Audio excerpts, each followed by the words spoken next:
Salut Internet, c'est Esteban Green et merci encore une fois de regarder cette vidéo. Aujourd'hui, j'avais un petit peu envie de te parler de l'importance du café dans les pratiques pédagogiques. Alors non pas que toutes les personnes qui font de l'innovation soient des grands consommateurs et consommatrices de café, mais plutôt qu'en fait, c'est un moment qui est ultra important pour pouvoir discuter. En général, quand on met en place, enfin quand il y a des personnes qui veulent mettre en place des innovations pédagogiques, on s'aperçoit que ces innovations sont généralement portées par une ou deux personnes maximum. Et après, ils essaient d'agglomérer une petite équipe qui va venir les accompagner, qui va venir les rejoindre, etc.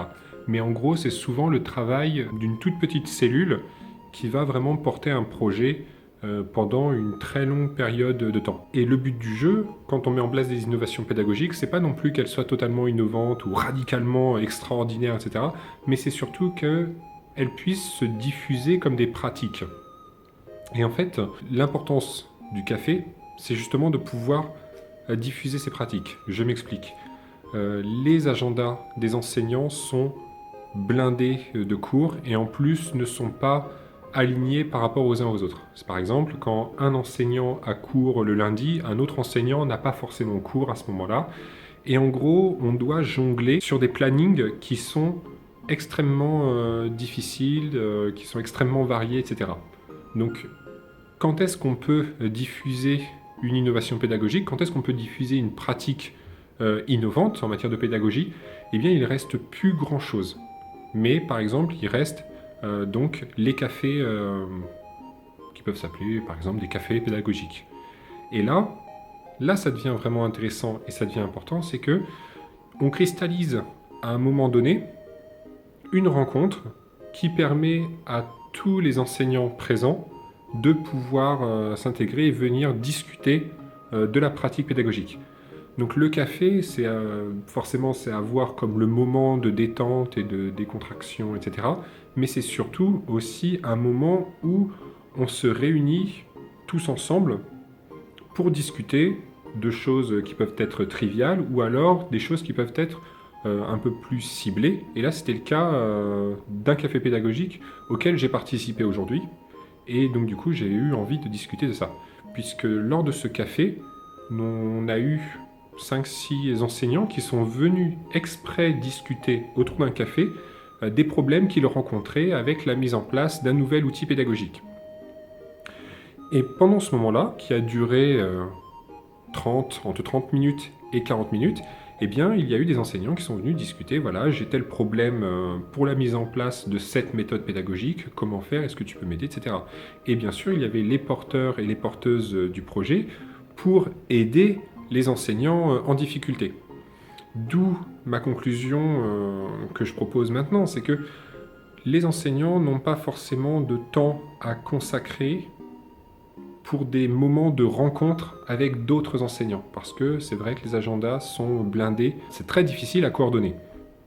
Donc la mise en place de cafés pédagogiques permet des échanges qui sont extrêmement informels et qui permettent de diffuser des pratiques pédagogiques. Donc l'idée, par exemple, si vous avez un projet, eh bien, afin de communiquer votre projet, parce que l'objectif, c'est quand même que ce projet se diffuse au sein de l'UFR, au sein de votre établissement, c'est de maximiser les moments où il va pouvoir y avoir des échanges à ce sujet.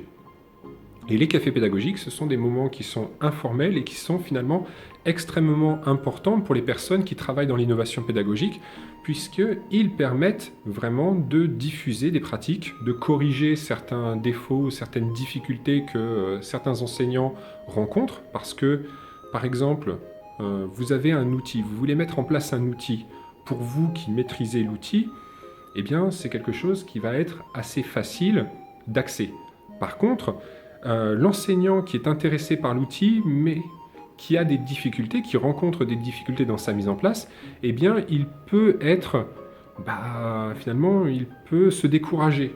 Et donc, les cafés pédagogiques sont aussi des moments qui permettent de redonner courage, de redonner espoir, etc., aux personnes qui se sentent découragées, qui n'arrivent pas à faire exactement ce qu'ils veulent faire avec l'outil qui est en train d'être mis en place, etc. D'où ma conclusion un petit peu bancale pour cette vidéo, c'est que finalement, les cafés, il ne faut absolument pas sous-estimer l'impact que peut avoir la mise en place de cafés pédagogiques. Et cette mise en place permet, enfin ces temps qu'on installe, qu'on instaure, permettent de diffuser de manière extrêmement informelle, parce qu'en plus il faut être rapide. On a, comme je l'ai dit, on a une contrainte de temps au niveau des plannings de tous. Et donc ça permet de diffuser le maximum possible des pratiques. Ça permet de coordonner une communauté de pratiques autour d'un outil, par exemple numérique, autour d'une méthode pédagogique.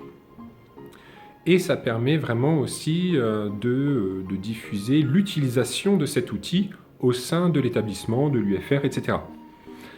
La deuxième chose que je retiens au niveau de ces cafés pédagogiques, de ces moments forts ou d'échange, c'est que là, pour l'instant, avec l'expérience que nous avons dans le cadre de mon travail, c'est qu'il faut être récurrent et il ne faut pas avoir peur de faire des flops, surtout au début. Puisque,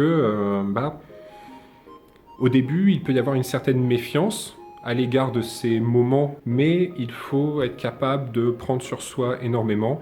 Ça demande énormément de courage et un tout petit peu d'organisation, mais surtout ça demande énormément il faut être récurrent dans les itérations, c'est-à-dire si vous organisez un café pédagogique, il va falloir le réorganiser, il va falloir prévenir les gens pour dire que dans 2 semaines il y en a un nouveau, puis dans 4 semaines, puis dans 6 semaines, puis dans 8 semaines, etc.